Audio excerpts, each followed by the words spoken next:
การจัดตั้งปฏิบัติแผนพัฒนาเศรษฐกิจสังคมของเมืองไซเสถาในระยะ3 เดือนต้นปี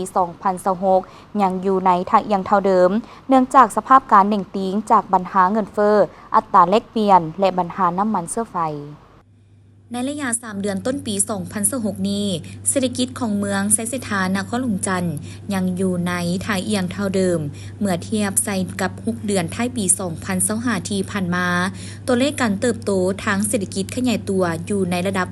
8.28 ส่วนห้อยสามารถสร้างมูลค่าเพิ่มรวมยอดผลิตภัณฑ์ภายในหรือ GDP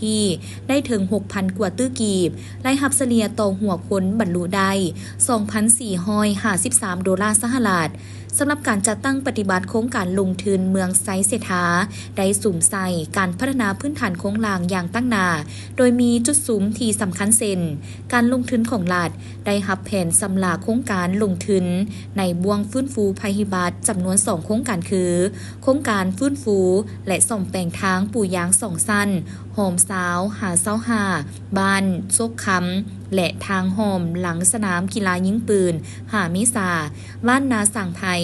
หาไซเด่นบ้านขำงอยโดยมีมูลค่ารวม600 ล้านกีบปัจจุบันได้กักเกียมเอกสารล้อถาแผนอนุมัติจัดสรรงบประมาณประจำปี 2026 การลงทุนของเอกชนภายในและต่างประเทศเมืองไซเสถาได้เอาใจใส่อย่างตั้งหน้าและอำนวยความสะดวกบรรดาเงื่อนไขด้านต่างๆเพื่อดึงดูดการลงทุนเป็นต้นคนครัวและแจ้งตอบเอกสารคำห้องขอการลงทุน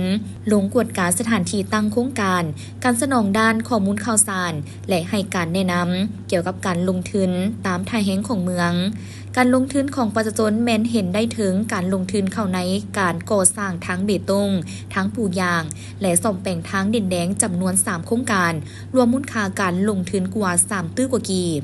สำหรับ9 เดือนท้ายปี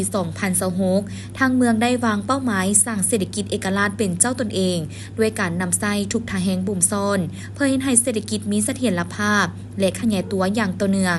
มีความเข้มแข็งมั่นเที่ยงและยืนยงสืบต่อจะตั้งปฏิบัติบรรดาโครงการลงทุนของรัฐที่ได้รับอนุญาตให้มีประสิทธิผลสูงและมีผลสำเร็จตามแผนสมทบกับห้องการโยธาธิการและขนส่งเมืองในการขึ้นแผนก่อสร้างบรรดาทางโฮมในแต่ละบ้านที่ได้ทุนจากการมีส่วนร่วมระหว่างรัฐองค์การปกครองบ้านและประชาชนให้หลายขึ้น